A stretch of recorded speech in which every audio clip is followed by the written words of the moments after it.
Why was everyone whispering when she stepped onto the range? Maybe it was the way she walked, calm, steady, too composed for someone about to face the Falcon scenario. Or maybe it was because no one expected a logistics officer to touch that rifle, let alone set foot where elite snipers had failed. The desert wind was already awake, dragging thin veils of dust through the air at Fort Resolute. The sky was still a washed-out gray, the kind of morning that made you feel smaller than the land itself. Rows of steel silhouettes waited in the distance, lifeless, patient, unforgiving. And down the line of benches, soldiers watched in quiet disbelief. Someone muttered under his breath, "She's logistics. What's she doing here?" Another chuckled, "Maybe she got lost." Their words rode the wind and reached her ears, but Lieutenant Alina Ward didn't flinch. She moved like a shadow with purpose, boots whispering over sand, rifle case balanced against her shoulder, eyes hidden beneath the brim of her cap. When she reached the firing line, she stopped. No hesitation, no glance toward the men behind her, only the faint sound of metal as she set her rifle down on the bench. At the far end of the observation platform, Commander Mason Holt folded his arms. His face was unreadable, the kind that had seen too many promising soldiers break under pressure. He had read her file that morning twice, just to make sure it wasn't a mistake. Logistics branch, 6 months attached to operations, no sniper school, no recon hours logged, no long-range certification. So what was she doing here? He approached her slowly, clipboard in hand. "Lieutenant Ward," he said flatly, "you're here for the Falcon scenario." "Yes, sir." "You do realize what that means?" "Yes, sir." He studied her. She didn't look nervous, didn't even look proud, just present. He sighed, half amused, half tired. 3 moving targets, variable wind, 8 seconds. Even my Tier 1 snipers failed this month. You haven't been trained for this. Alina's voice was quiet, steady as a drawn bowstring. "I just want to know how good I really am, sir." For a moment, Holt said nothing. There was something in the way she stood, not arrogance, not defiance, stillness, and that unsettled him more than overconfidence ever could. He gave a dry chuckle. "Fair enough, let's see what logistics can do." The sun was crawling higher now, turning the sand into a pale gold mirror. Technicians tested the cables and reset the motion tracks. The Falcon scenario was no ordinary marksmanship test. It was a crucible used for Tier 1 evaluation. 3 targets, each at different ranges, each appearing for seconds, moving fast through wind that could shift a bullet mid-air. No one had passed in months. The record, still held by a man long retired, sat untouched for years. Alina opened her rifle case. No decals, no personal engraving, no aftermarket mods, just a standard M113 Mod 7 precision rifle, matte black, clean as a scalpel. Her fingers moved over it like she was reacquainting herself with an old friend. No wasted motion, no noise. Holt watched from behind the range table, trying to read her expression. Nothing, just the faint rhythmic breath of someone who had made peace with pressure. "You're not nervous?" he asked finally. Alina looked up from her scope, her tone almost gentle. "Nerves make your hands move faster than your mind. I don't need that today." That sentence, calm, almost rehearsed, hit him harder than he expected. As she laid out her equipment, a small photograph slipped from the inner pocket of her case. She caught it quickly, but Holt saw enough. A man in marine fatigues, smiling beneath a desert sky. Her father. He didn't ask, but the truth was already clear to her. Master Sergeant Robert Ward. The name was a legend whispered in sniper circles, a man who had taught patience like religion and died living it, covering a trapped patrol in Afghanistan until the last helicopter cleared the ridge. She'd been 16. The sound of the knock on the door still haunted her. Since that day, every range, every rifle, every breath had been an echo of a promise she made that night. "I'll finish what you started." The clock ticked past 700. By then, the sun had burned the mist clean off the valley. Dust shimmered in the air. On the observation platform, a few visiting generals stood with binoculars, their expressions caught somewhere between curiosity and amusement. Bets were being whispered, half serious, half cruel.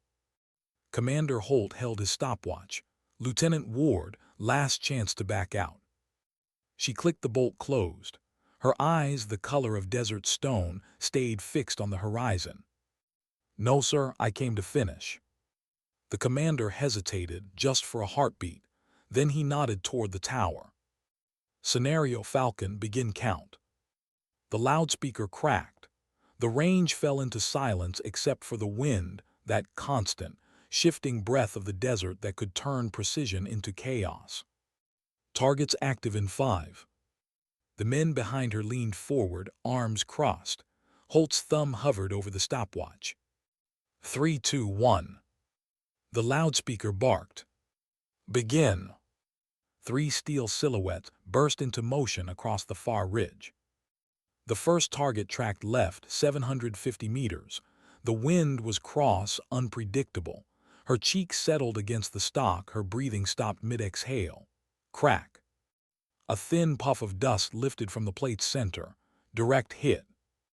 The second target closer, 320 meters, sprinting diagonal through haze. Wind shifted. She adjusted 2 inches off-center and squeezed. Crack. Hit clean through the lung. The third target appeared higher on the slope, half masked by glare. 800 meters. She corrected again, felt the wind tug at her shot and fired. Crack. The metal rang once, sharp and final. Silence followed. 7 seconds. 3 green sensors blinked alive on the far ridge. Perfect run. The stopwatch trembled in Holt's hand. He looked down, then up again, blinking as though trying to process the numbers. 6.6 seconds. The generals behind him froze. One of them lowered his binoculars, whispering, "That's impossible." Another spoke even quieter, "Who trained her?" Holt didn't answer. His throat was dry. Downrange, Alina lifted her head, eased the bolt open, and set the rifle aside with deliberate calm. She exhaled once. In, out, no smile, no fist pump, just silence. The kind her father believed in. Patience beats speed, calm beats talent, always. That voice, his voice, echoed faintly in the wind. She stood, dust swirling around her boots. The murmurs from the line faded into nothing. Somewhere one of the corporals whispered, "That's ghost work." Holt walked toward her slowly, boots crunching over gravel. "Lieutenant," his voice carried disbelief and something else. Respect, maybe. "Who trained you?" She didn't look up right away. Her cloth paused mid-motion as she wiped her scope clean. "My father, sir," she said softly, "before his last deployment." "What was his name?" "Master Sergeant Robert Ward." The air changed. Even the laughter from a group of corporals near the trucks died instantly. Holt's expression hardened, not with anger but memory. Robert Ward, the Marine Scout sniper legend. The man who had held the long-distance engagement record for over a decade. The man whose death had been printed on posters, quoted in classrooms. He exhaled long and low. "You're his daughter." "Yes, sir." He looked at her rifle, at the still-smoking brass casings cooling in the sand. "You just broke his record." Alina didn't answer. She folded her cloth neatly, tucked it into her case, and stood. There was no pride in her eyes, only the faint shadow of something deeper, the quiet ache of closure maybe, or the beginning of something she couldn't yet name. By the time the generals reached the line, the valley was dead quiet, the kind of quiet that comes only after something historic happens. General Adrian Keller, tall, calm, with the eyes of a man who had seen too much, stepped forward. "Lieutenant Ward," he called, inside the command tent. She followed, the heat shimmering around her. Inside, the air was cooler but heavier. Dozens of eyes turned as she entered. She looked out of place, sleeves rolled, boots dusty, hair tied loose, but somehow she seemed the only one grounded. Keller leaned forward over the table, his voice level but sharp. "No sniper school. No, sir. No Tier 1 background. No, sir." "Then how do you explain that performance?" Alina hesitated, choosing her words carefully. When she spoke, her tone was steady but quiet, the kind of honesty that didn't need volume. "I grew up on the range, sir. My father trained every day. He taught me how to feel the wind instead of measure it, but I didn't want to use his name to get here." She looked down briefly, then met his eyes again. "I wanted to earn it." The tent went still. Even the generator hum outside seemed to fade. One of the generals shifted uncomfortably, probably the same one who had placed a bet against her minutes ago. Keller studied her face for a long time, the same patience, the same quiet fire her father had. Finally, he said softly, "You did earn it, and you've done something no one else here could." Elena gave a small nod, posture perfect. "With respect, sir, it wasn't about proving them wrong. It was about proving I belong." Keller smiled faintly. "You didn't just prove it, Lieutenant. You redefined it." Holt stood silently at the back of the tent, arms crossed, and for the first time, maybe in years, he smiled. That morning, no one laughed at the logistics officer anymore. They just watched her walk into the sunlight, a calm shadow framed by dust and sky, not realizing the legend that had just begun to breathe. Because sometimes, respect doesn't announce itself. It just arrives, one steady breath at a time. They said her record would never hold, that maybe the sensors glitched, that maybe it was luck. But by the time the generals left Fort Resolute, none of them could look her in the eye without seeing it, the precision, the calm, the impossible. Before the dust had even settled on the range, General Keller gave the order himself. "Lieutenant Ward," he said, voice carrying through the tent, "effective immediately, you're attached to Special Operations Unit 9 for combat evaluation." The words hit like a shockwave. Even Holt blinked. Unit 9, that wasn't a training slot. It was a direct action team, live missions, no simulations, no safety nets. Even Tier 1 veterans struggled to keep up there. Alina stood perfectly still. The air inside the tent was heavy, everyone waiting for her reaction.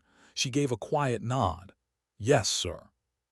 Keller's signature scratched across the transfer sheet, and that was that.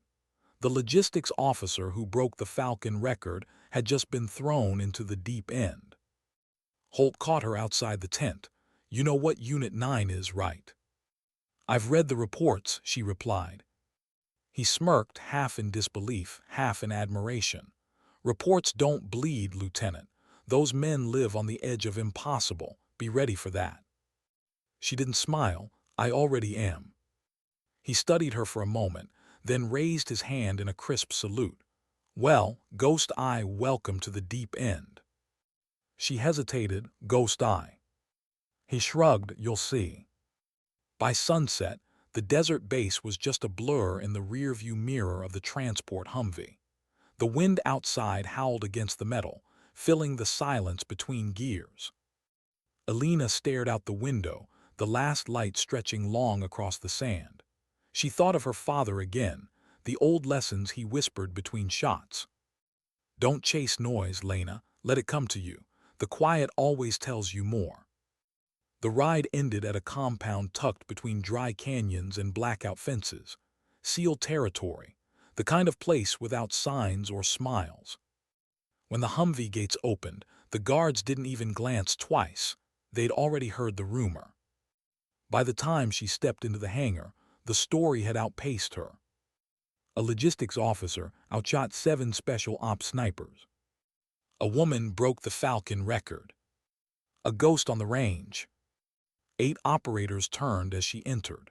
The air inside smelled of oil, metal, and sweat, a mix that never washed away.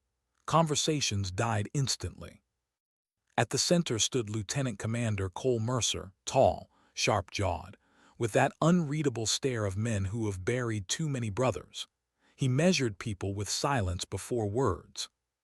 "Lieutenant Ward," he said, extending a hand, "you'll be our Overwatch specialist for evaluation." His handshake was firm, professional. "You're late in the cycle. Don't expect a warm-up."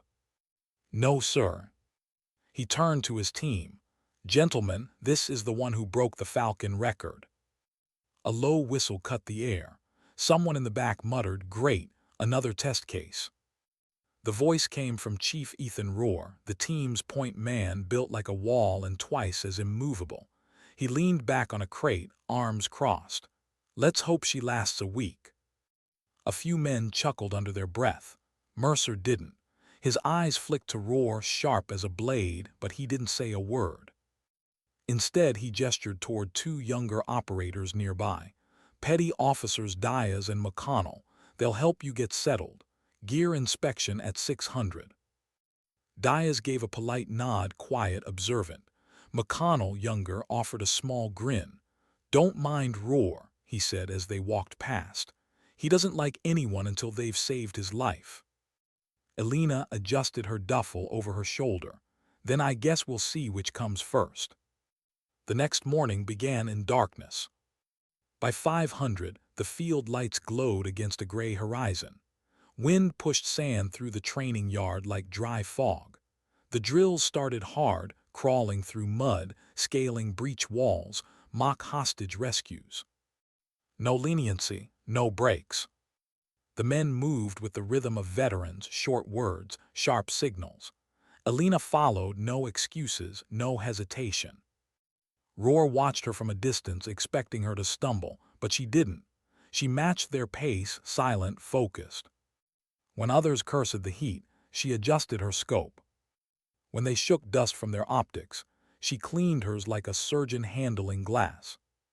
By the third day, they stopped mocking. Because she wasn't competing, she was operating.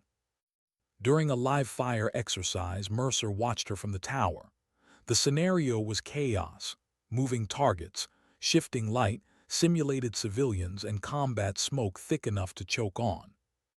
Through his binoculars, he saw her eliminate every target before her spotter could even call angles.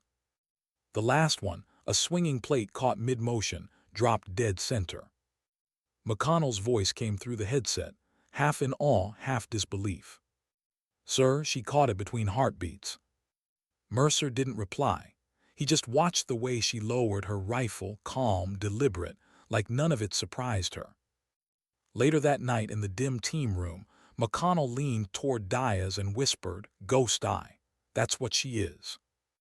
Diaz looked up, "Ghost Eye. She doesn't miss, doesn't make a sound." The name stuck before sunrise. Training didn't slow. Days bled into each other, urban entries, room clears, night ops that pushed them till dawn. When others joked between drills, Elena sat apart, mapping wind patterns on a small notepad. Thin blue lines, soft pencil curves, sketches of invisible air. They laughed at first, studying whether again, Rohr would call out. She never looked up. "Weather doesn't kill you, Chief, misreading it does." By the fourth week, they weren't laughing anymore. During a fog simulation, visibility dropped to near zero. The team was pinned by targets high above them, confusion in the comms, angles lost. Then her voice cut through the static, calm and steady. "Window 2, upper left." A green laser blinked once through the mist. Rohr turned, fired. One clean hit. Silence, then again her voice. "Next." Every shot that followed was guided by her quiet precision. When the smoke cleared, Mercer's voice came over the net. "Exercise complete." No one spoke for a full 10 seconds. Finally, Rohr exhaled and muttered, "Guess she's not logistics anymore." That night, Mercer stood outside the range, watching her through the dim floodlights. She was alone again, rifle braced on the bench, wind meter beside her. The others were already asleep. McConnell passed by and whispered, "Doesn't she ever stop?" Diaz shrugged, "Not till the wind does." The commander didn't say anything. But in that moment, he understood why Keller had sent her here. She didn't need validation. She needed challenge. Weeks later, a new exercise order dropped. Joint Operations Combat Simulation Full Scale. Live ammunition, night drop, real risk. The team gathered in the hangar, the hum of generators echoing off steel walls. Mercer stood before them, briefing calm but sharp. This is it, no blanks, no second chances, Ghost Eye, your overwatch. Ridgeline North, you'll have eyes on the compound. She nodded once, copy.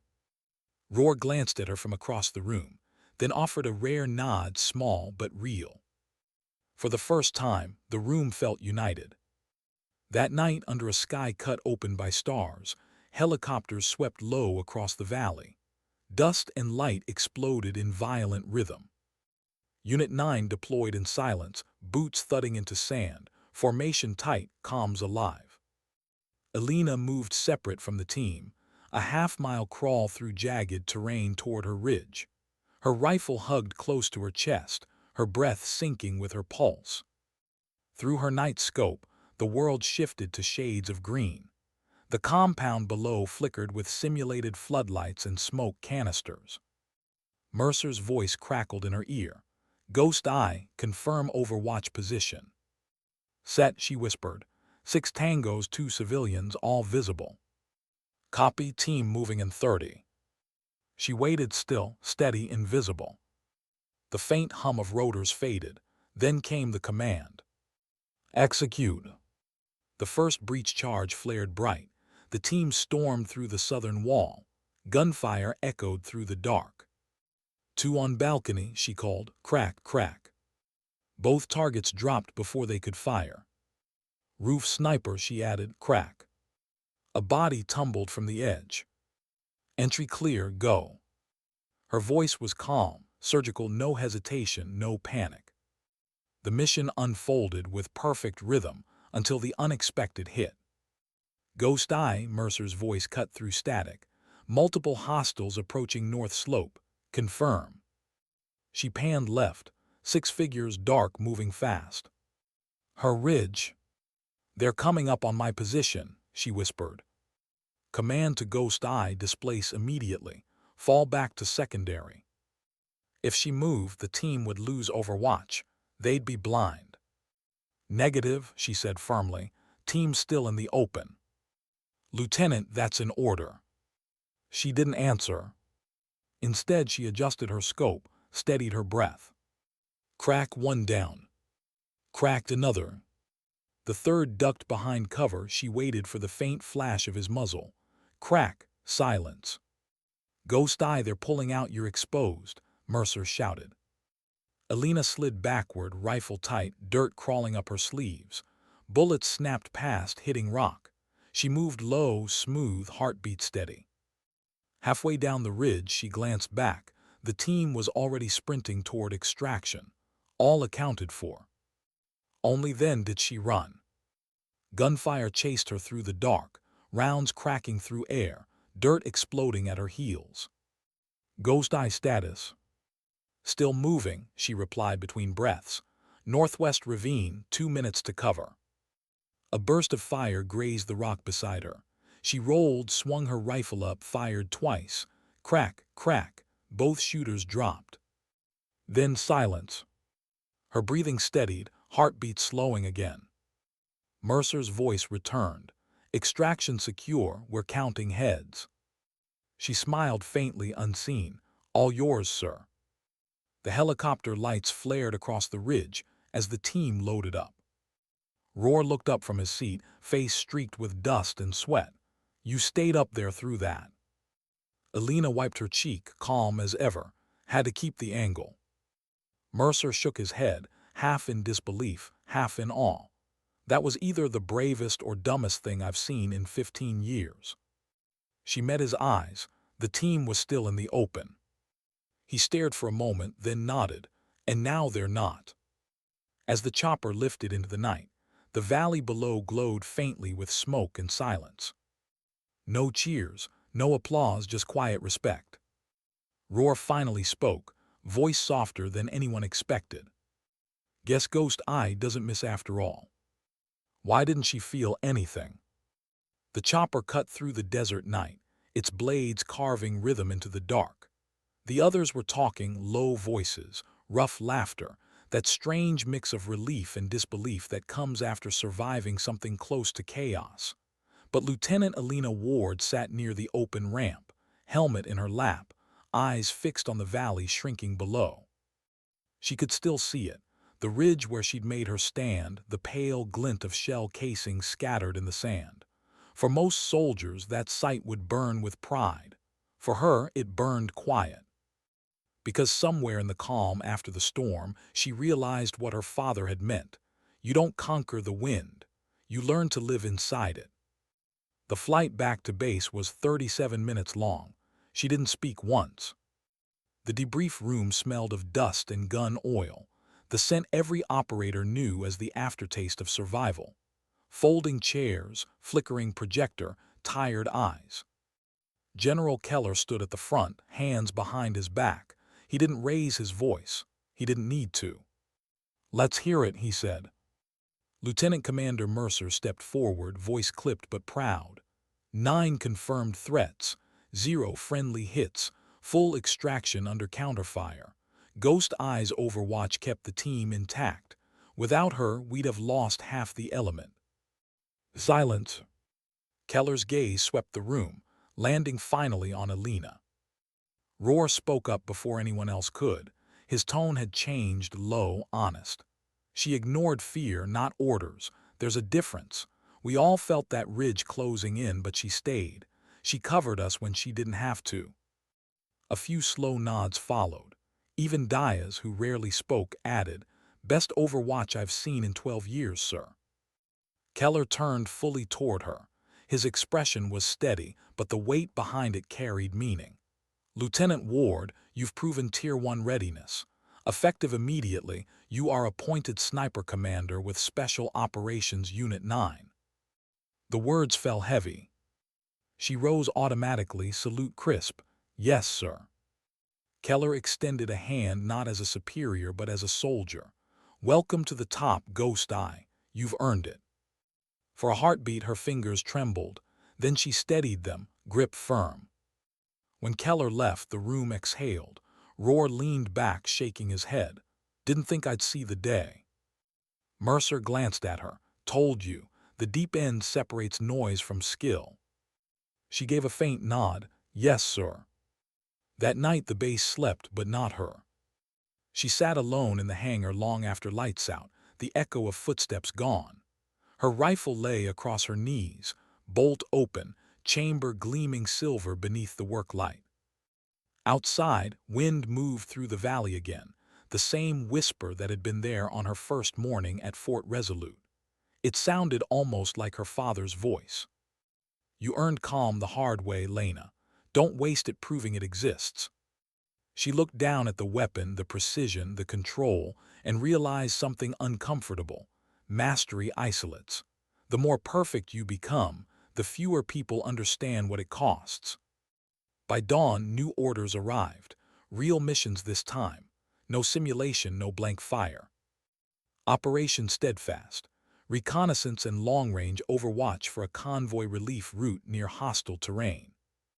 The team moved like clockwork. Roar no longer smirked when she checked wind direction. Diaz stopped second-guessing her calls. Even Mercer's tone softened, not in kindness but in trust. Still, the silence between them all grew thicker. Because perfection has gravity. It pulls expectations into orbit and leaves no room for mistakes. The first mission rolled out under a wash-blue sky. The convoy snaked through dry canyons where echoes of the engine came back like ghost voices. Alina rode in the lead vehicle, headset tight, rifle across her chest. "Ghost Eye, confirm visuals." Mercer's voice came over comms. "Clear 2 clicks north ridge, wind 5 east." She could tell from his pause that he'd already learned. When she spoke numbers, they were right. Halfway through the route, movement flashed on her scope, a shimmer of metal against rock. "Contact 1 o'clock high." The convoy halted. Soldiers fanned out, weapons raised, seconds stretched. Then she saw it, a reflection, not a muzzle, just broken glass catching sunlight. Negative, she said. False alarm, hold position. No one argued. Mercer gave a curt nod. Copy that, ghost eye. The convoy rolled on. By dusk, they returned without a single shot fired. Success measured not in kills but in restraint. And that was the kind she understood best. But respect is a quiet currency, and jealousy is loud. 2 days later, Roar found her cleaning gear in the armory. You ever wonder, he asked slowly, if maybe you just got lucky on that ridge? She didn't look up, no. He studied her face. You don't even flinch, do you? Not once. I've been doing this 15 years and I still feel it. The edge, the shake before the shot. She paused, meeting his eyes. That's because you listen to it. I wait for it to pass. He smirked, but there was no venom this time. Maybe that's what makes you ghost eye. She smiled faintly. Maybe. From then on, the teasing stopped. The jokes quieted, but so did the laughter that made teams human. They began to rely on her calm, the way soldiers rely on armor, without thinking what happens when armor cracks. Weeks passed, missions blurred. Her precision became predictable, her silence expected. Late one evening, after another successful Overwatch run, Mercer found her still at the range. You ever take a night off? He asked. She didn't look up from her rifle. Does the wind? He almost smiled. You can't measure yourself forever. She finally met his gaze. I'm not measuring, I'm remembering. He nodded slowly. Your father. She hesitated. He used to say patience is the last weapon you master. I thought he meant sniping, but now, she trailed off. Mercer waited. I think he meant surviving. For a long moment, neither spoke. Then Mercer said quietly, that's what separates ghosts from legends. When he left, she stayed another hour, listening to the sound of her own breath between distant gusts. Her nickname spread beyond the unit. Ghost Eye. It traveled through command channels, across bases, even into training circles. Soldiers she'd never met nodded when she passed, whispering the title like a story half believed. But with every whisper came weight. The unspoken rule, Ghost Eye doesn't miss. She started sleeping less, eating less, checking wind charts at 2 a.m. when no one else was awake. During one pre-mission briefing, she caught herself staring at her hands, watching for tremors that weren't there and feeling fear anyway. Not of failing the shot, of failing the silence. Then came Operation Cinder Line. An extended overwatch across broken terrain, high elevation, unpredictable wind, 3-day rotation, no backup team. Mercer wanted her on the hill. Your eyes are lives, he said bluntly. Simple math. She nodded, simple math. For 36 hours straight, she lay prone behind her rifle, wrapped in camouflage netting, eyes fixed on a valley carved by heat and distance. She didn't move, barely blinked. When the sun set, the air turned cold enough to bite through gloves. Her radio whispered updates every hour, small voices from miles away. She answered each one with the same calm precision, still clear. By the second night, hallucinations flirted with the edges of her vision, mirage ghosts rising from heat scars in the sand. She could almost see her father there, sitting cross-legged beside her, cleaning his old rifle. You're trying to be me, his voice said in memory, but you were never meant to copy ghosts. You were meant to see further than them. A tear slid across her cheek and froze before it could fall. She exhaled slow, realigned the crosshairs and whispered into the wind, still quiet, Dad. When extraction finally came, the team found her exactly where she'd been, eyes red, lips cracked, rifle steady. Roar reached down a hand. You didn't sleep. She blinked once, didn't need to. He shook his head, half impressed, half concerned. You're not human. She smiled faintly. No, just practiced. Mercer's report that evening was brief, Overwatch maintained, zero compromise, mission success. But he added a single line at the end, one Keller would underline later, recommend rotation. Even ghosts need rest. Back in her bunk, Elena stared at the ceiling until dawn. Around her, the others snored, oblivious. She turned the small photograph from her rifle case over in her hands, her father's smile, sunburnt and proud. He had died believing duty was enough, but now she wasn't sure. Duty had built her, silence had protected her, precision had defined her. But what would be left if she ever missed? She closed her eyes, the question sinking like a stone in water. Out in the desert, the wind shifted again, a long, low sigh through steel and sand. And for the first time, she wondered if maybe the ghosts she carried weren't watching her, but warning her. Why couldn't she stop hearing it, the sound of brass hitting stone? It came back at odd hours, in the shower walking past the motor pool, lying awake when the rest of Unit 9 slept. Each tiny metallic ring echoed the same memory, the ridge, the shot, the silence afterward. Most nights she told herself it was discipline keeping her awake. In truth, it was fear of stillness, because when everything finally went quiet, she started to feel again. By late summer, Unit 9 had become the spearpoint for covert Overwatch assignments across the border. The tempo left no room for rest. New missions arrived before old ones cooled. Reports called her indispensable. Keller's commendation even used the word flawless. Flawless. It sounded like praise. It felt like pressure. On the briefing table lay a folder stamped sable crown. High-value extraction, Mercer explained, sliding satellite photos across the map.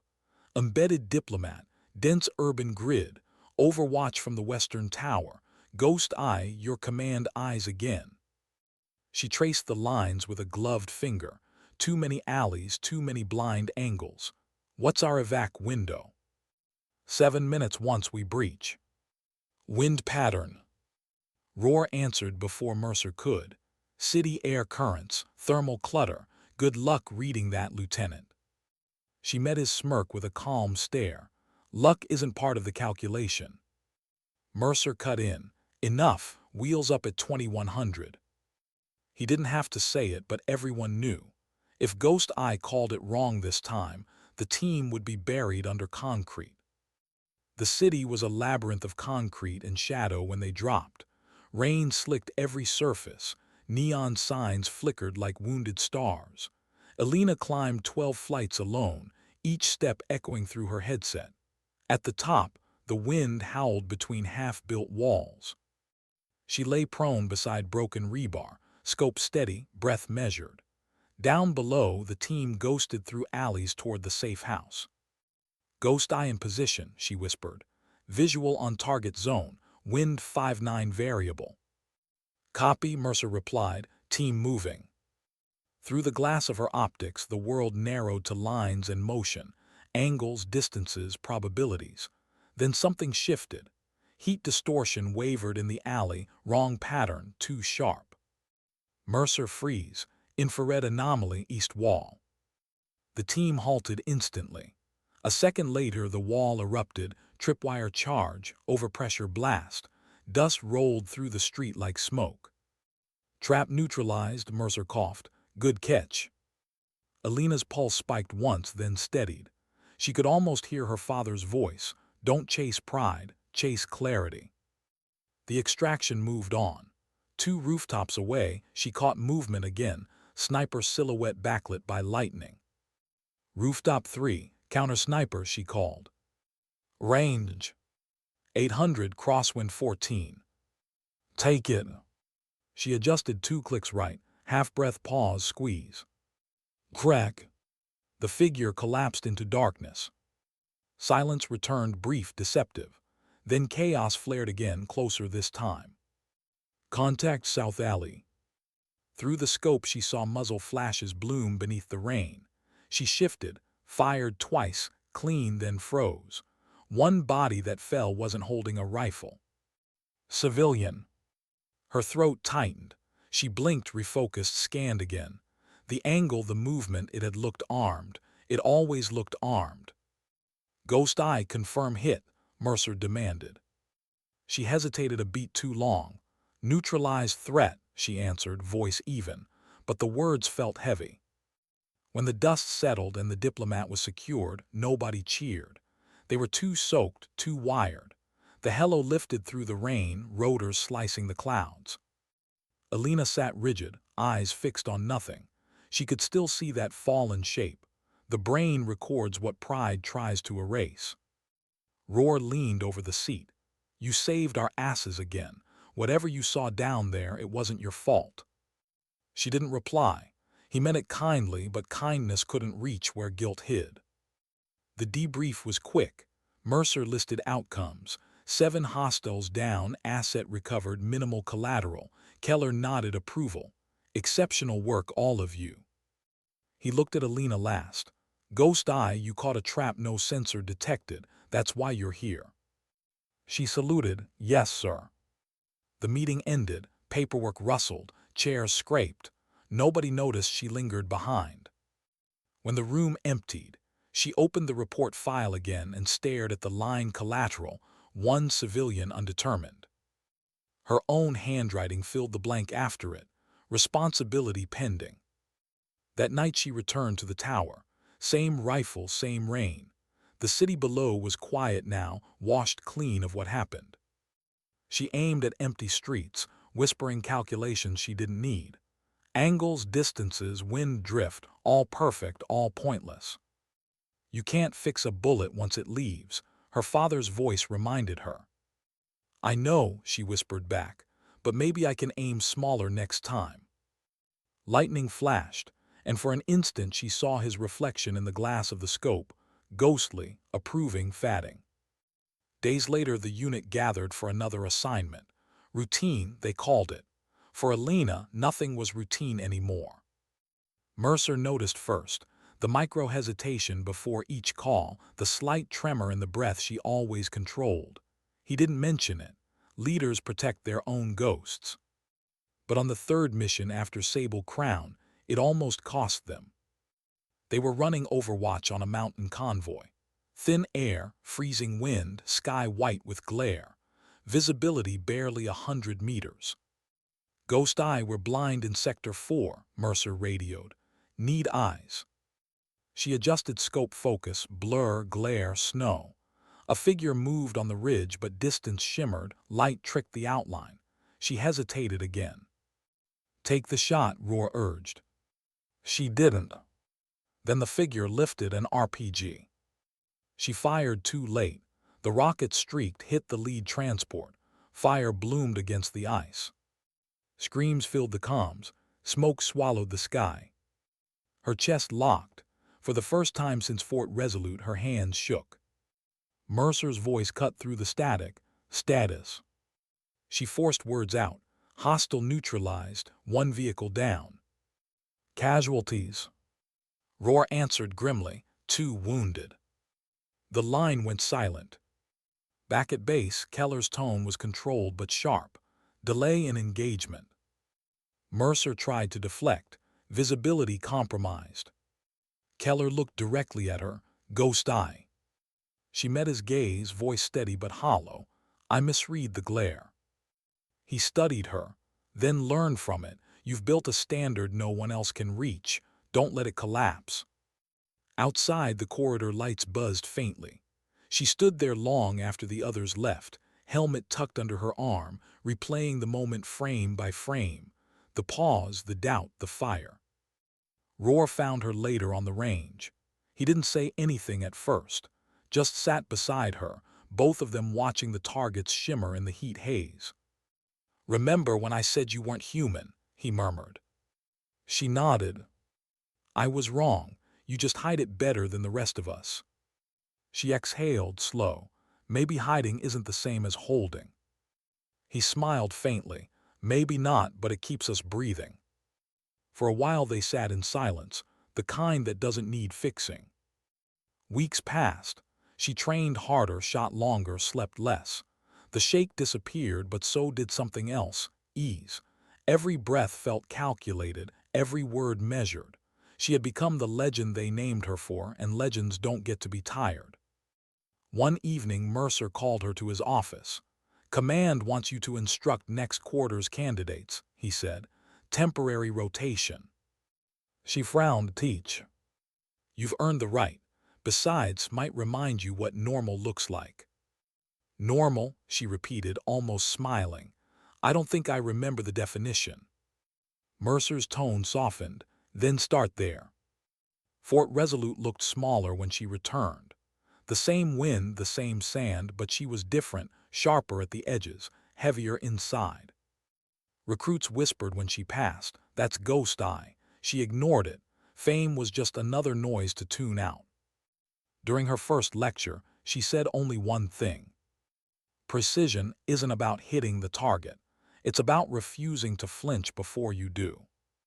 No one spoke. Some nodded. Most didn't understand.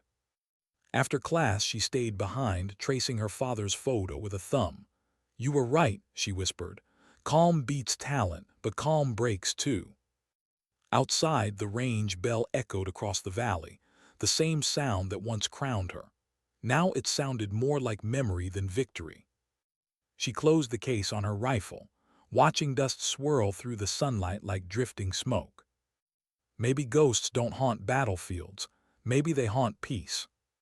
And maybe, she thought, hers was finally catching up. She used to believe silence was armor. Now it felt more like distance. At Fort Resolute, the same desert wind carried different voices. Recruits shouting cadence, instructors barking orders, boots striking dust in the rhythm of beginning. It was where her legend was born, but it didn't feel like home. Too clean, too bright, too loud. The plaque near the range still listed the Falcon record. Ward E, 6.6 seconds. Underneath, someone had scrawled in marker, "Ghost Eye." She ran her fingers over the letters, tracing the ink as if it belonged to someone else. Maybe it did. Her assignment was clear: 3 months instructing precision marksmanship to advanced candidates. Evaluation roll only. Rest rotation, Mercer had called it, though it felt more like exile wrapped in courtesy. The first morning, 20 soldiers stood lined up at the range, men and women, some eager, some terrified. The kind of faces that still thought skill alone could make them invincible. Elena walked the line slowly, inspecting posture, breathing, discipline. Most avoided eye contact. A few whispered her name.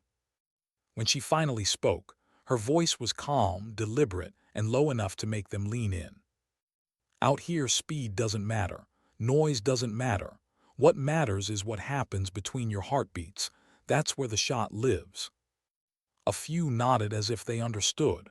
They didn't yet. She pointed at the first recruit, a tall young corporal, maybe 22. "You, wind reading." He glanced at the flag. "5 knots left, ma'am." She crouched beside him, placed her hand an inch above the rifle barrel. "Feel that." He hesitated. "What?" "The air shifting over your skin. 5 knots right." He looked again. The flag had turned. His mouth opened slightly. She gave a small nod. "Your instruments lie when your senses sleep. Don't let them." Days blurred into weeks. The recruits began calling her Ma'am Ghost behind her back, half in awe, half in fear. She didn't correct them. Some legends are better left misunderstood. But one student refused to be intimidated. Private Hannah Reeves, 20, from a small town outside Denver. Too confident by half, but there was steel in her focus. Elena noticed her immediately. The impatience, the hunger to prove something invisible. It was like watching her younger self through different eyes. During one drill, Reeves missed 3 shots in a row, all low left. The others laughed quietly. Elena stepped forward. "Private, why'd you miss?" Reeves swallowed. "Wind shift, ma'am." "Wrong." Elena knelt beside her, voice softer. "You flinched." Reeves frowned. "Did not." Elena handed her the rifle. "Then prove it. Empty chamber, fire." The trigger clicked dry. The barrel jerked anyway. The laughter stopped. Alina spoke gently now. We all flinch the first time fear meets expectation. Don't lie to yourself about it. Just learn when it happens and what to do next. Reeves looked down, cheeks flushed but nodded. That night, after the range cleared, Reeves found her cleaning her scope under the floodlight. "Ma'am," she began quietly, "why do you still do it? You already broke every record." Alina paused mid-motion. The question wasn't arrogant, it was honest. "I don't shoot for records," she said. "I shoot to remember why I started." "Which is?" Alina hesitated. "Because my father believed the world is only safe when someone patient is watching." Reeves thought about that. Was he a soldier? Alina nodded once. The best kind, the kind who stayed until everyone else was gone. The girl didn't ask more. She just stood there, letting the silence stretch between them until it felt almost sacred. "See you tomorrow, ma'am." "Early," Alina replied, "before the wind wakes up." By the third week, the recruits' shots grew sharper, their breathing steadier. She started hearing familiar phrases echoing down the line, her father's lessons carried through her. "Patience beats speed. Calm beats talent." The words made her chest ache and heal at the same time. Then one morning, as she approached the range, she saw a commotion near the benches. An ambulance idled by the tower. Dust, shouting, confusion. She broke into a run. A recruit, Private Nolan, had collapsed during a live-fire drill, heat stroke and dehydration. He wasn't moving. Medics worked fast, IVs, cold packs. The others stood frozen. Alina dropped beside him, her hand on his wrist, counting pulse. "Stay with me, soldier, breathe." His eyes fluttered open, weak, scared. "Sorry, ma'am," he whispered, "didn't want to quit." She pressed a hand to his shoulder. "You don't prove strength by dying for it, you prove it by coming back." When the medics lifted him onto the stretcher, she caught Reeves watching her, expression unreadable. Later, Reeves approached again. "You cared, you actually cared." Alina looked at her. "You think leadership is about being untouchable." Reeves shrugged. "It's what they teach us." "Then they're wrong," Alina said quietly. "The best leaders bleed, they just do it quietly." That night the storm hit. Wind howled through the valley like the ghosts of every drill that ever happened here. The recruits huddled in barracks. Alina stayed outside under the shelter, watching the desert vanish in the dark. She remembered a night years ago, same kind of storm, when she and her father had camped near Pendleton's old range. He'd handed her a rifle, told her to listen, not shoot. "What am I listening for?" she asked. "For what the world sounds like when you stop trying to control it." Now standing in that same kind of silence, she finally understood. By the second month, her classes changed. Less about mechanics, more about mindset. She taught them how to breathe through panic, how to see before aiming, how to steady emotion before the rifle. "Skill is nothing without restraint," she told them. "A calm shot saves lives, a proud one takes them." Even the cynical recruits started taking notes. Keller visited unannounced one afternoon, standing behind the observation deck as she instructed. He didn't interrupt, just watched, the once silent sniper now speaking softly to a room that hung on her every word. When the session ended, he approached. "You've changed," he said simply. "Maybe I just stopped hiding behind silence," she replied. He smiled faintly. "The army needs both kinds, the ones who fight and the ones who teach the fighters how to breathe." But peace is never permanent in their world. The day before her rotation ended, new orders arrived. Operation Black Vulture, Joint Strike Desert Perimeter, Unit 9 recalled. She read the file twice. Her name was on it, Sniper Commander Ward E. Reeves caught her packing gear later that evening. "You're leaving." Alina nodded. "Orders." "Will you come back?" "Depends how quiet the wind stays." Reeves frowned. "Ma'am, how do you stay calm out there?" Alina considered. "You don't. You just get good at pretending until it becomes real." Reeves smiled faintly. Then I'll learn that too. You already have, Alina said, closing the case. You just don't know it yet. Before dawn, she stood once more at the firing line alone. Same valley, same horizon, the air smelled of dust and history. She lifted her rifle, felt the weight settle into her shoulder. The shot she fired wasn't for records, it wasn't even for memory, it was for peace. The echo rolled across the desert like a sigh. When she lowered the weapon, the plaque on the wall caught the light, her name glinting faintly in gold. She smiled just once. Somewhere behind her, the first rays of sun touched the sand, and the wind shifted direction, gentle, almost deliberate, as if whispering, still proud. She turned toward the sound, whispered back, still patient.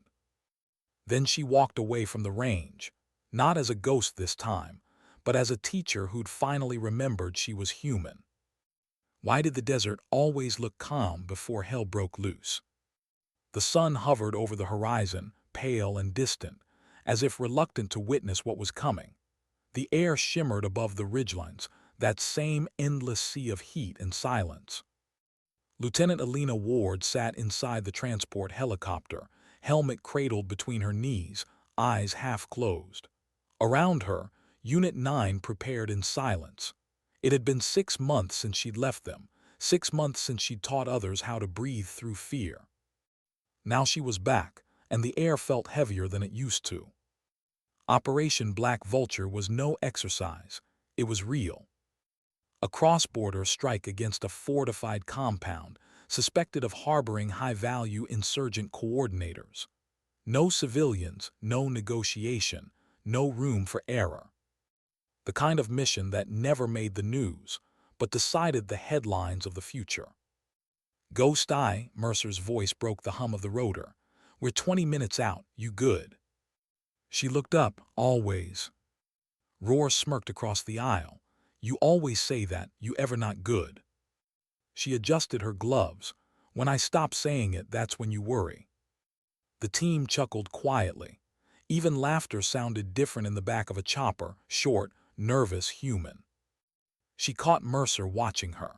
Not the way a commander watches a subordinate, but the way a soldier watches the one who's been keeping him alive for years. You don't have to carry everything alone, you know, he said softly over the engine noise. She met his gaze, unreadable. Then who else will? He didn't answer. Some truths don't need echo. The compound came into view as a collection of shadows carved into rock. High walls, guard towers, the kind of place built for defense, not surrender. Mercer's voice came through the comms. Ghost Eye, you're on North Ridge. You'll have 2 windows, extraction at 2:30, fallback at 400. Copy. Copy, she said. The bird descended, kicking sand into a storm. She stepped into the wind, rifle tight against her chest. The air burned her throat, dry and electric. The desert hadn't changed, but she had. Her climb to the overwatch point was slow, deliberate. She moved like breath, invisible, controlled. The moon hung low, painting everything in pale silver. When she reached the ridge, she set her rifle down, unfolded the bipod and breathed in. The world narrowed through glass. Down below, Unit 9 ghosted into formation, silent, synchronized, a choreography of danger. Her voice slipped into their ears through the comms, steady and certain.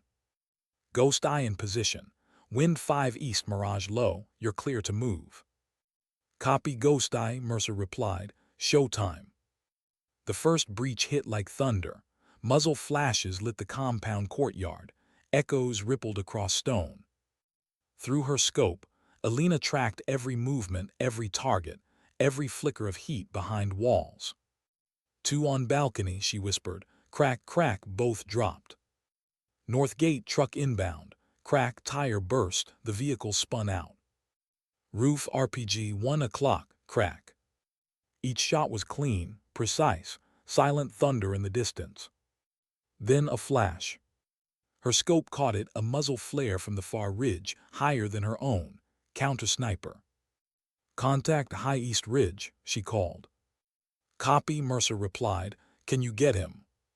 She adjusted elevation, wind, drop, a single breath between life and loss. Crack! The return shot missed her by inches, rock shattering near her face. She shifted left, felt grit cut her cheek. Crack! Silence, then the faint slump of a body.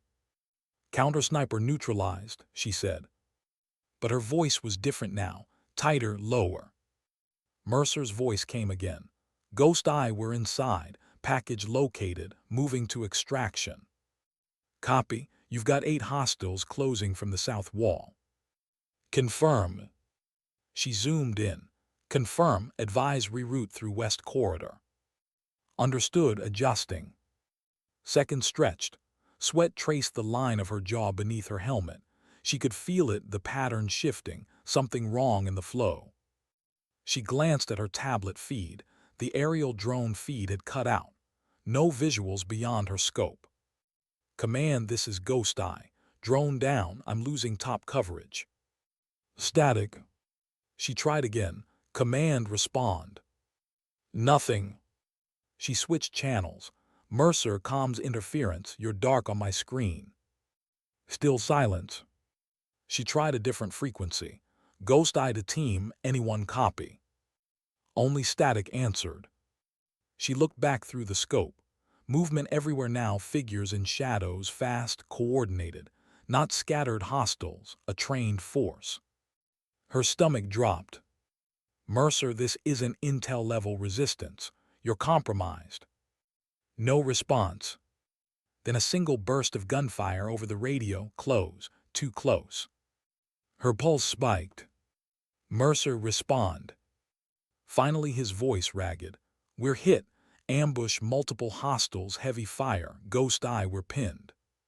She swung her rifle downrange, scanning. Through the dust and muzzle flashes, she caught glimpses, roar dragging Dias, McConnell firing from behind cover. Talk to me, Mercer shouted through static. I've got eyes covering now. Crag, crag, crag. 3 targets dropped, one after another, but there were too many. Fall back, she ordered. Negative, Mercer snapped. Extraction zone blown, we hold here or we die. Then I'm moving to support, she said. Negative, Ghost Eye, you stay where you are. She ignored him. The climb down the ridge was chaos, dust, gunfire, echoes bouncing off stone. She moved fast, low, the desert night turning red with flare light. Ghost Eye, Mercer's voice roared, stand down. But she didn't. The team's vitals were flashing across her HUD, roar wounded, McConnell's line dead. She dropped to a lower ledge, shoulder braced against rock, rifle already up. Through the chaos, she spotted them, 4 hostiles circling behind the team's flank. Crag, crag. 2 fell, the others ducked. She shifted again, crawling along the ridge edge, dirt grinding into her palms. Then she heard it, the faint metallic click beneath her. Trip mine. She froze. The world narrowed to breath. One wrong move and she'd vanish in dust and light. Her heartbeat steadied, slow and deliberate. She leaned forward, knife drawn, hand steady. Carefully she clipped the trigger wire. The tension released with a whisper. Then the explosion hit 20 meters away. Not hers, the team's vehicle. Her radio screamed with static. Mercer. Only chaos answered. She reached the base of the ridge moments later. The compound courtyard was a hell of fire and smoke. She could see roar dragging Dias behind a wall, Mercer firing from cover. Ghost Eye, Mercer shouted. I told you to stay up top. Then fire me later, she shot back, raising her rifle. She moved like memory, no hesitation, no fear. Crack, headshot, crack, another down. She covered the team's retreat step by step, her rifle never still. Then a flash of motion on the upper balcony. Too late. Mercer turned just as a hostile raised his rifle. Elena fired, crack, split second too slow. The bullet hit the attacker, but not before his round struck Mercer's shoulder. He fell hard. Time blurred. She sprinted forward, ducking fire, sliding beside him. Blood soaked through his uniform. "Stay with me," she said, pressing her hand against the wound. His voice was weak but steady. "Told you not to come down." "Yeah, well," she muttered, tightening the pressure. "You give bad orders." He tried to laugh, but it came out as a gasp. Roar's voice crackled in her earpiece. "Bird inbound, 30 seconds. "Copy," she shouted. "We're coming." She slung Mercer's arm over her shoulder, dragging him through the debris. Bullets tore the air around them. The extraction chopper dropped low, blades kicking up storms of grit. The side door opened, Diaz waving them in. Roar turned, firing until his rifle clicked dry. "Move, Ghost Eye." She threw Mercer inside, climbed in after him and slammed her fist against the side. "Go." The helo lifted just as tracer fire ripped through the dark below. Inside, the noise was deafening. Shouts, engine roar, the beat of the rotors. Mercer lay pale against the floor, blood pooling under his vest. She tore open a field kit, pressed gauze against the wound, hands slick with red. "Stay with me, Cole," she whispered. "Stay with me." His eyes flicked open briefly. "You broke protocol." "Had to keep the angle," she said softly, echoing her own words from years before. He smiled weakly. "Still don't miss." The medics pulled her back, taking over compressions. She slumped against the wall, breathing hard, rifle still clutched in her lap. Outside the window, the desert stretched endless, quiet again, indifferent. Hours later, the debrief room glowed with cold light. General Keller stood at the table, reading the after-action report in silence. Roar and Diaz sat across from him, eyes hollow. Elena stood behind them, arms crossed, uniform stained. When Keller finally spoke, his voice was even. 1 KIA, 2 wounded. Objective confirmed, neutralized. He looked at her. "Lieutenant Ward, you disobeyed a direct order." "Yes, sir." "You saved 4 men doing it." "Yes, sir." He exhaled slowly. "Mercer's stable. The bullet missed the artery by an inch. He'll make it." The room seemed to breathe again. Keller's gaze softened. "You've done enough for one war, Ghost Eye." She didn't reply, she just nodded once. He turned to the others, dismissed. They left one by one until it was just her and the general. He studied her quietly. "When I first saw you on that range, I thought you were chasing your father's ghost." She met his eyes. "I was." "And now?" She looked down at her blood-stained gloves. "Now I think I just stopped running." He gave a slow nod. "Sometimes the mission isn't about what we take down. It's about what we learn to carry." She saluted, turned, and walked out into the night. Outside, the desert wind had quieted again. Stars burned cold above the black horizon. She stood alone by the landing pad, rifle slung over her shoulder, watching the dust swirl around her boots. Somewhere in that stillness, she heard her father's voice, faint, distant. "Calm beats talent, always." She smiled just barely. Maybe that was the lesson all along.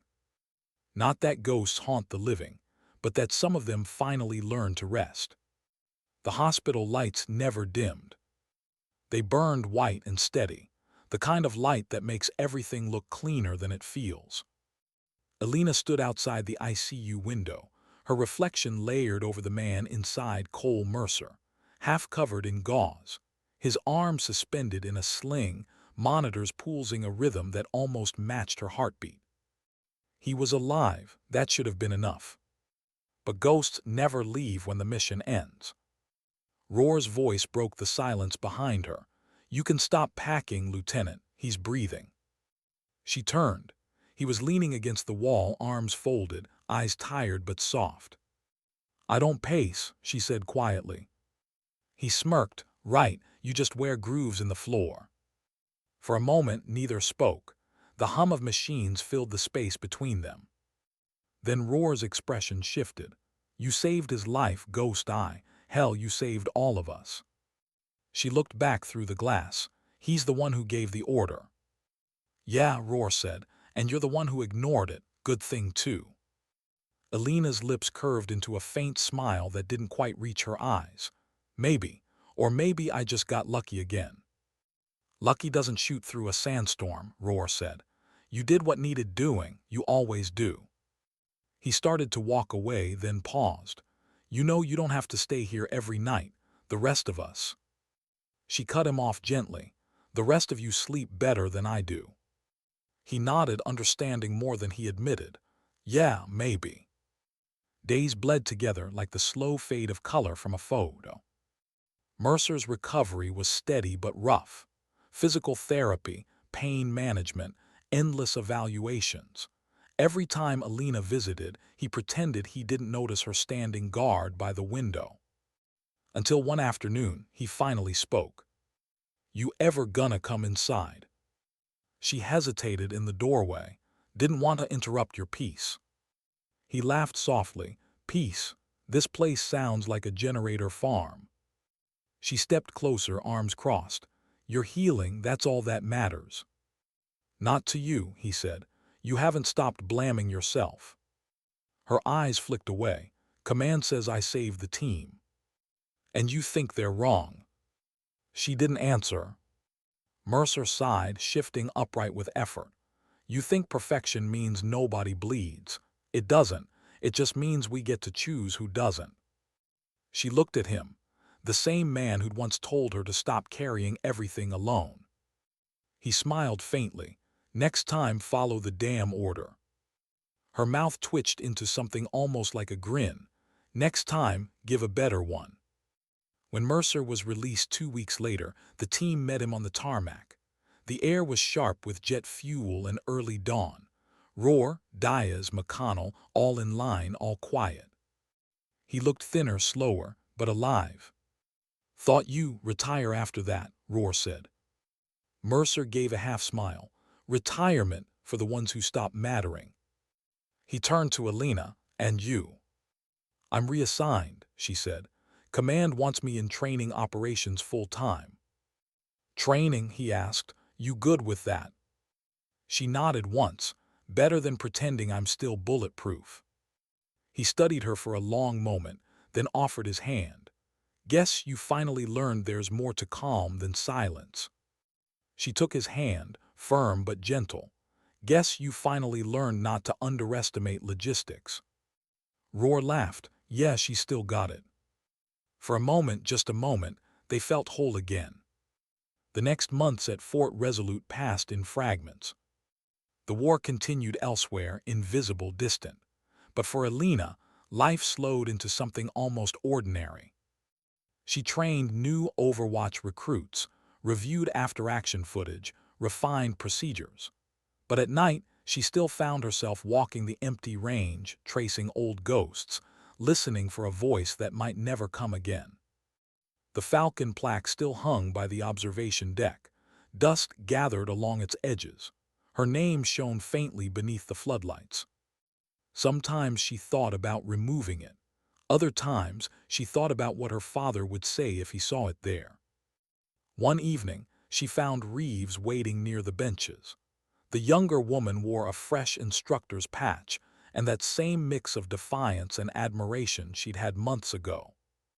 Permission to visit, ma'am. Alina smiled faintly. You don't need permission anymore. You earned that badge. Reeves gestured toward the plaque. They still talk about it, you know, 6.6 seconds. Records are just numbers, Alina said quietly. They fade. Maybe, but legends don't. Alina looked at her, saw in the girl's face the same hunger, the same quiet fire she'd once carried into every fight. Reeves, she said softly, a legend isn't what people remember about you. It's what they learn because of you. The younger woman nodded slowly. Then I guess you've got both. They stood there a while, the sun sinking behind the ridges. When Reeves left, Alina stayed. The air was still just before night took hold. She raised her rifle one last time, not to shoot, just to look. Through the scope, the world blurred into soft light. She lowered it, exhaled, and smiled to herself. Maybe the point was never to hit everything. Maybe it was to finally stop aiming at ghosts. Weeks later, a letter arrived on official stationery, the kind that smelled faintly of ink and authority. From General Adrian Keller. Subject: Recognition of Service, Ward E. Ghost Eye. She unfolded it slowly. For outstanding valor, precision, and composure under fire, and for redefining Overwatch doctrine through instruction and leadership. It ended with words she hadn't expected. Effective immediately, Lieutenant Ward is awarded permanent commendation and advisory status for special operations marksmanship. She stared at the signature for a long time. Not pride, not even relief, just a quiet acknowledgement, the kind her father would have understood.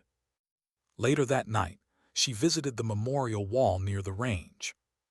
Names carved into steel, dozens of them, some she knew, some she'd once saved, some she couldn't. She placed her palm against the cold metal and whispered, "We all flinch, just not all of us admit it." The wind answered, soft, dry, endless. She looked up at the stars, those same old witnesses. "Still quiet, Dad," she murmured, "still patient." That same week, Mercer came to see her. He stood at the edge of the range, watching her set up targets for a new class. His arm was still wrapped in a brace, but his grin was intact. "You ever gonna take a vacation?" he asked. "I'm on one," she said. "This is work. Not if you love it." He shook his head, chuckling, "Still impossible." She smiled, still trying. He sobered. "They're talking about nomming the Overwatch program after your call sign, Project Ghost Eye. You ready for that kind of immortality?" She thought about it for a long moment. "No one's immortal, Cole. We just get remembered for how we made others feel before we were gone." He nodded slowly. "Then I'd say you've done your part." She tilted her head toward the horizon. "Maybe, but peace isn't about being done. It's about being okay when you can't be perfect anymore." He smiled. "You think you're there yet?" She glanced at the wind meter, spinning gently beside her rifle. "Almost." That night, Fort Resolute was silent again. The stars were bright enough to see without floodlights. She walked out to the ridge where the wind always began, the same ridge where her story had started years ago. She knelt in the sand, laid her rifle beside her, and closed her eyes. For a long time she just listened. No orders, no comms, no mission, just the desert breathing around her. The ghosts were still there, but softer now, folded into memory, no longer haunting, just present. Her father's voice came faintly, as it always did when she stopped fighting it. "Patience beats speed, calm beats talent, always." She smiled through the tears she didn't hide this time. "I know, Dad, I finally understand." The wind shifted again, gentle, carrying the faint smell of dust and oil. She opened her eyes. The horizon was glowing dawn. She stood, slinging her rifle across her back, and started walking toward the light. Why do some names fade while others whisper forever? Years pass, wars change shape, bases rise, fall, and get renamed. But the desert doesn't forget. It just waits, still and patient, like the people who learned to listen to it. At Fort Resolute, dawn comes quietly now. The training range lies calm, half buried in drifting sand, the old towers casting long shadows that stretch like memories across the valley floor. A plaque glints near the gate, the metal dulled by dust and time. Project Ghost Eye, established in honor of Lieutenant Elena Ward. Below it, the words are simple. Calm beats talent, always. The wind carries faint laughter from the firing line, a group of new recruits, young, nervous, determined. Among them, an instructor watches closely, sharp eyes, even sharper stillness. Hannah Reeves. Her posture is clean, her focus absolute. But when she speaks, there's warmth where there used to be distance. "Don't fight the wind," she tells her students. "Read it, feel it, trust it." They nod, though most don't understand yet. They will. After the drill ends, she walks out to the ridge. The same ridge Alina once stood on. The sand crunches under her boots. She kneels, runs her fingers across the ground as if greeting an old friend. "You'd hate how tidy they made this place," she murmurs, "but you'd love what it became." Behind her, a shadow moves. Mercer, older now, walking with a slower stride and a healed arm. "She'd say the same about you," he says. Reeves turns, smiling faintly. "Maybe, but she was one of a kind." He looks out over the range, his voice carrying a quiet respect. "She taught us that silence can mean strength, but she also taught us when to break it." Reeves nods. "That's the hard part." Later, the recruits gather for their first long-range qualification. A ceremony of sorts. Tradition, passed down through stories rather than orders.